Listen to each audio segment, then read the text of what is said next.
How's it going, guys, and welcome back to another episode of the AFC Wimbledon Road to Glory Career Mode. And this is going to be episode number 76 of this series. And before we do get into anything, I've got to thank you guys for all the support that you gave on the last episode.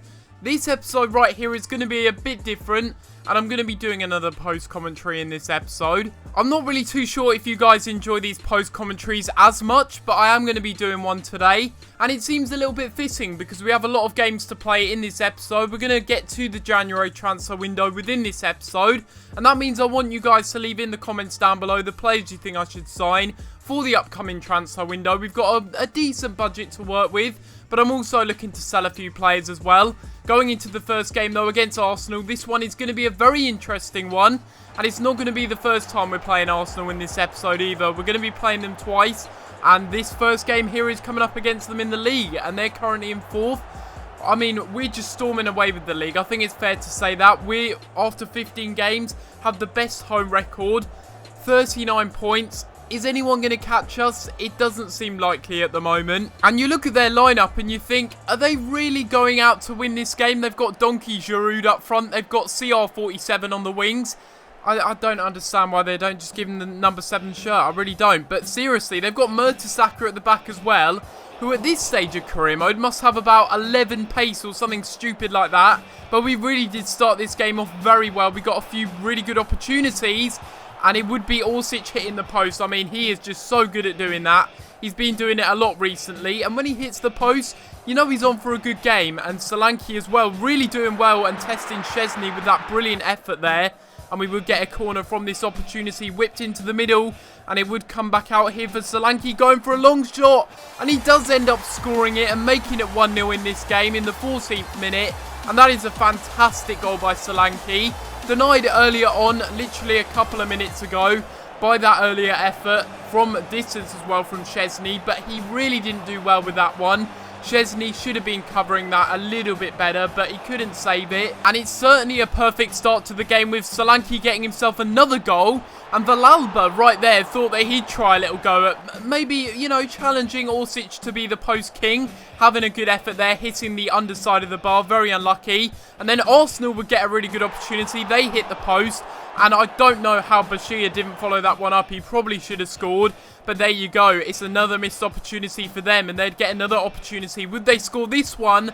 Donkey Giroud is denied. And he flops to the floor because he knows that he is probably not going to beat Sears in this game. He is just too good in goal. And despite the fact that we were just so desperately needing that second goal, it just wasn't coming for us. And they would cross it into the middle in the 85th minute. And Timo Werner comes off the bench.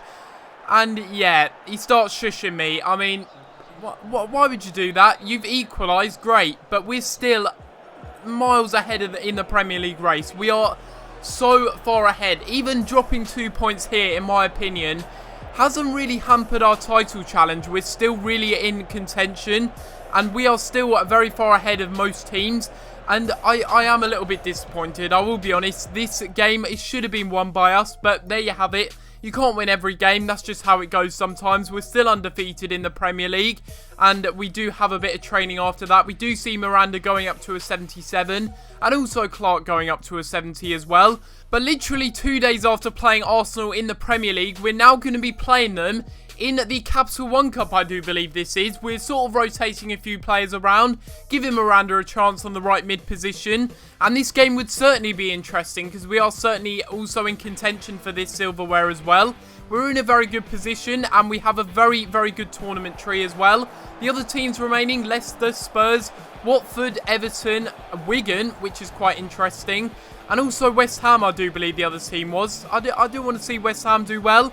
But I've got a feeling that we are going to go far in this tournament this season. Even though I'm not really too interested in the Capital One Cup. We were still really trying to take the lead in this game early on. And we do end up doing that. And it is going to be through Villalba, who scores a really, really good goal. And it just seems like I've just cracked Legendary. I know how to beat Legendary every single time. Obviously, practice makes perfect. And that's with everything, to be honest. But it just seems ridiculous, the form that we're in at the moment. Maybe we've just got a really good team, I don't know. But when I look at our team, we haven't got too many world-class players in there. We've got some really good talents, such as Villalba, who could get his second goal of the game, but is unable to do so. But yeah, we did make a little bit of a mistake here, giving Timo Werner the ball. And how unlucky is that? He scored against us in the last game, couldn't do so there. And he only manages to find the post with that effort. But yeah, we don't exactly have the best players in the world. We really don't. And it just shocks me that we're performing so well. I mean, we've got some good individuals and some very, very good young hidden gems as well. But that still blows my mind that we're doing so well this season. Again, another win this time, or I say another win. We drew against Arsenal. We now get a win against them in the Cup. It was definitely deserved. I mean, we dominated in the very, very early stages of the game. And then after that, not really too much happened. A little bit of a weird game. But it looks like we are going to be playing Spurs in the next round if the semi-final does pan out that way. Or if it switches around, we might be playing either Wigan, West Ham, Everton or Watford as well. So that could be a little bit interesting. But again, I feel like we've got a very good opportunity to go through and maybe win at the Capital One Cup this year.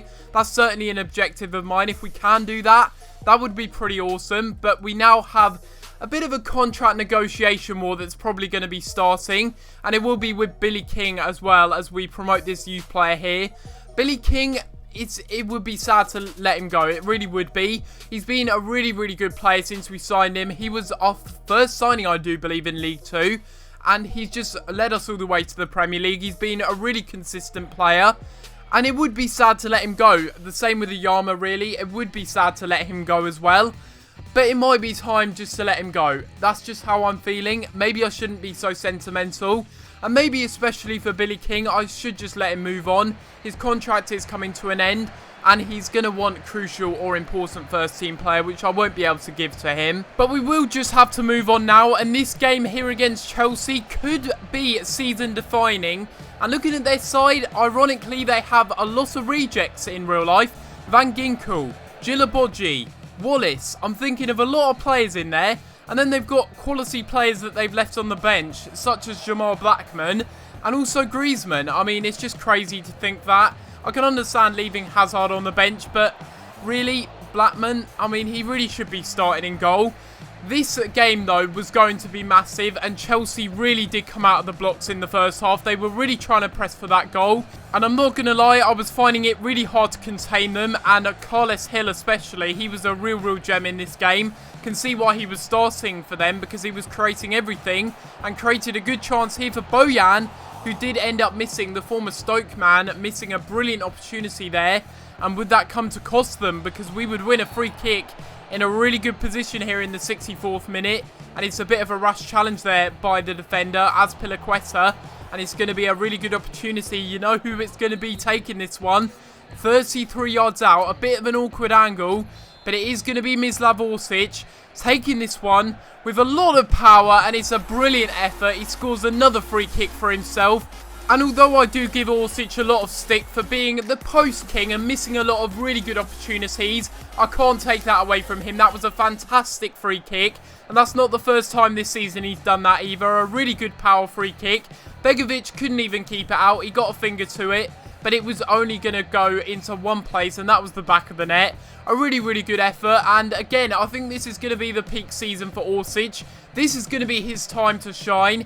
And I think that's about his sixth goal this season. It might be more, and we'll just have to check. So that is indeed his sixth goal in the 66th minute of the game. Wow, that's some Illuminati shit right there. But yeah, that is a very good goal by him, but not as good as this pass by Patterson all the way to Villalba, literally one end of the pitch to another, and Villalba does end up getting to it and knocking down the player to the ground who was trying to get to it. And it's a really good cut back inside to Solanke. And against his former club, Solanke does end up scoring, making it 2-0. Putting the game to bed, and a good way to get into double figures for Dominic Solanke. And similar to Orsic, Dominic Solanke has been a player this season that has really lit up the pitch with his performances and his clinical goals as well. The way he just takes his goals is just fantastic. He came off the bench in this game. I rested him for the game, played Jukonen I think instead. And he came off the bench, got himself a goal, got the job done. And the result was all ours after that. It was only going to go one way. And thanks to Dominic Solanke again, we end up getting another crucial win. But this one has really big significance because it's second place versus first place. We are obviously in first, and Chelsea, they had to win this game. They knew they had to take their chances in this game, which they didn't do. And as a result of that, we're now 13 points clear at the top of the table. And we're not even in January yet. That is just unbelievable. We've had a fantastic start to the season. And now we're coming up against newly promoted Sheffield Wednesday, who again have quite an interesting side. They've got Mahrez on the bench, El Ghazi on the bench as well.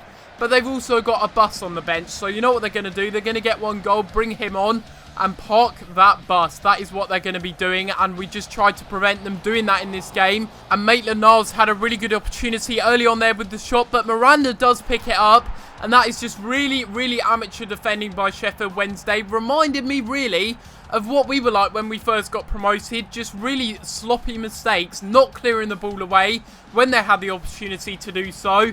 And Gabriel Miranda does end up getting on the score sheet. He scores in this game, and he's a bit of a weird player. I've said this before, but he just doesn't have the pace to be a winger. And at the same time, he doesn't have the strength to play as a cam. And to top that all off, he has some of the worst stamina I've ever seen on a player before. It's really tragic for him, but it's good to see that he did score in this game, because when he does play, and when he does play well, he really does play fantastically well, and he really does show what he's really made of. If he just had a bit of pace, just a little bit of pace, some physicality about him, he'd just be unstoppable. He'd be absolutely awesome, because technically, this guy is just unbelievable. But we do concede a free kick here in the 63rd minute, similar to the one in the Chelsea game, but unfortunately, it is up the other end this time against the AI, and they do end up scoring their free kick in this game. And it's a bit disappointing really, because you will look on the replay and you'll see Sears could have done a lot better from this free kick. He could have maybe saved it. It just looked a little bit central on the replay, and unfortunately, because they ended up scoring that equaliser, we do drop 2 points again. But it's not the end of the world. We don't want to be running away with the league completely, because that is what we would have done had we have won this game. And we don't want that to happen. We want it to still be a challenge, an open title race. And even getting a draw in this game, we're still miles ahead of all the other teams. We deserve to get a win in the game, but that's just how it goes sometimes. When you deserve to win games, you lose them. When you deserve to lose games, you win them. That's just how it goes. But now we go into the next game against Man City. I did sim this one because I knew I wasn't going to get a win in the game anyway. And a 1-1 draw. Again, I just feel like I needed to handicap myself a little bit, which sounds a bit strange. But if we won this game as well, it would just be too much of a lead at the top of the table. It wouldn't be fun for the rest of the season or a challenge. But this will be the end of this episode of this career mode. We are now in the January transfer window, so that means you guys need to leave your suggestions for transfers in the comments down below. Also, make sure you leave a like on the video if you haven't already. But apart from that, guys, I'm going to have to leave it there. And I'll see you next time for another video. Thanks for watching.